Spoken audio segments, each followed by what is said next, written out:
Salam sejahtera bagi kita semua. Perkenalkan, kami dari kelompok 4 terdiri dari 3 orang anggota dengan saya, Marta Kurniawati, NPM 1951812. Kevin Aldo, NPM 1951811. Perkenalkan, nama saya Edi Kurniawan, NPM 1951807.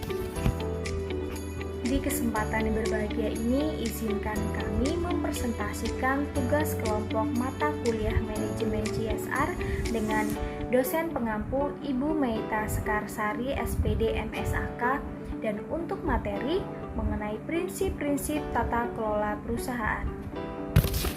Sejarah dan latar belakang tata kelola perusahaan. Perkembangan perseroan terbatas pada tahun 1856 membagi peran kepemilikan dan kontrol untuk pertama kalinya dan menciptakan kebutuhan akan tata kelola perusahaan. Tata kelola perusahaan adalah sistem di mana organisasi diarahkan dan dikendalikan. Berdiri pada tahun 1992 mendefinisikan tata kelola perusahaan sebagai arah, manajemen, dan kontrol organisasi.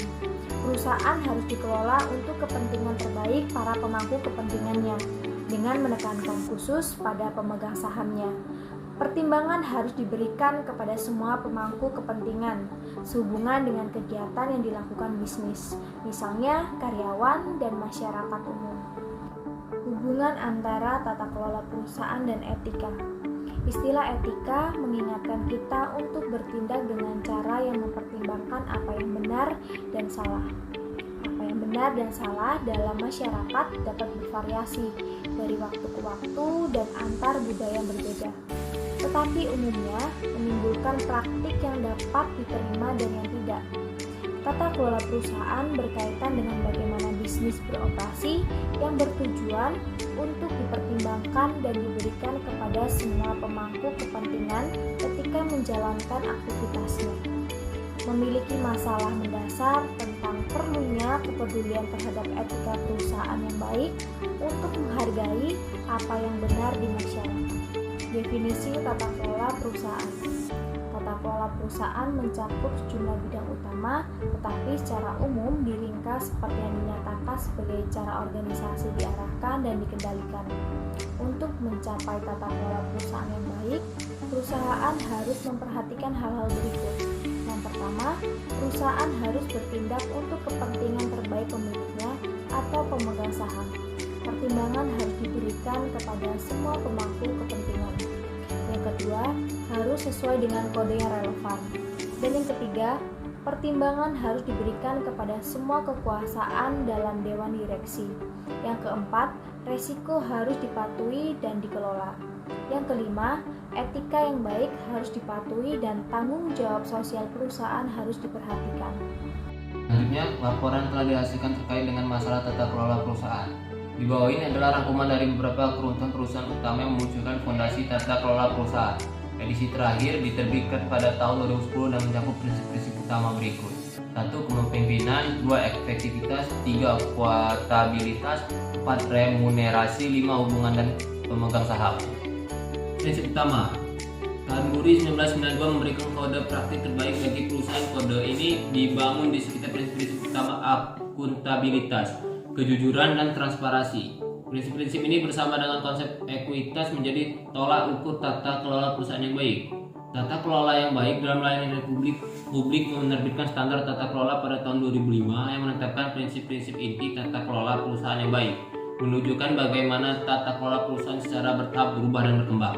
Menekankan bahwa tata kelola adalah tentang arah, struktur, proses, dan kontrol, dan juga tentang pelaku orang-orang yang memiliki dan mewakili organisasi dan hubungan yang dimiliki organisasi dengan masyarakat.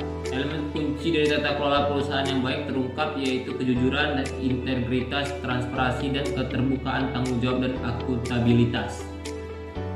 4. Tim dari pendekatan kerangka kerja untuk tata kelola perusahaan versus pendekatan peraturan. Pada dasarnya ada dua pendekatan utama, yaitu tata kelola perusahaan, kerangka kerja, pendekatan berbasis prinsip seperti risk, atau pendekatan peraturan berbasis aturan seperti Amerika Serikat. Bisa kita lihat di tabel, ada pendekatan regulasi dan pendekatan berbasis prinsip. Di sini untuk pendekatan regulasi ada serangkaian kesehatan tata kelola perusahaan yang harus dipatuhi. kebijaksanaan terbatas pada aplikasi dan interpretasi, mungkin tidak cukup fleksibel untuk menghadapi keadaan dan lingkungan bisnis baru, definisi yang lebih sempit tentang aturan, lebih banyak latihan kontak centang, benar-benar jelas tentang apa yang pantas dan apa yang tidak. Ini untuk pendekatan evaluasi prinsip, ada prinsip-prinsip utama perlu diketahui atau dijelaskan. Organisasi yang berbeda dapat menafsirkan dan menerapkan prinsip secara berbeda. Berubah fleksibilitas untuk mengalami keadaan dan lingkungan bisnis yang berubah. Definisi yang lebih luas tentang aturan, lebih sedikit tentang aktivitas kontak, lebih merupakan perangkat praktik relaku lebih terbuka untuk investasi. Ini ada peran fungsi audit. Di sini dalam hal peran audit berfungsi dalam membantu perusahaan mencapai tata kelola perusahaan yang baik. Ada juga aspek kunci dari bisnis yang mencapai tata kelola perusahaan yang baik adalah melalui pengembangan fungsi audit internal yang baik, yang mematuhi standar yang ditetapkan untuknya baik melalui komite audit yang dilaporkan maupun standar internasional yang menetapkan harapan mereka terhadap fungsi audit internal. Standar internasional membuat referensi khusus untuk audit internal. Di sini ada meningkatkan promosi etika dan nilai-nilai yang sesuai dengan organisasi, memastikan penjaminan akuntabilitas kinerja organisasi yang efektif, mengkomunikasikan informasi risiko pengendalian ke area organisasi yang sesuai, dan mengkoordinasikan tindakan dan pengomunikasian informasi kepada dewan auditor eksternal dan internal dan manajemen. Kesimpulan, tata kelola menetapkan standar praktik baik yang diharapkan dari dewan direksi dan kasar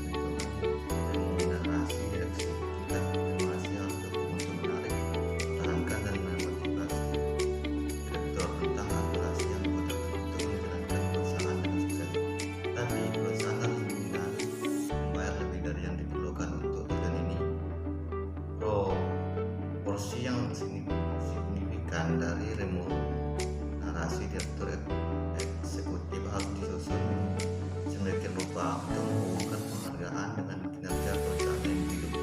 Harus ada prosedur formal dan transparan untuk mengembangkan kebijakan mengenai remunerasi eksekutif dan menetapkan paket remunerasi masing-masing direksi. Direktur tidak boleh terlibat dalam memutuskan remunerasinya sendiri. Demikian presentasi dari kelompok kami, semoga bermanfaat pada pemaparan materi ini. Sampai jumpa di pertemuan selanjutnya. Terima kasih.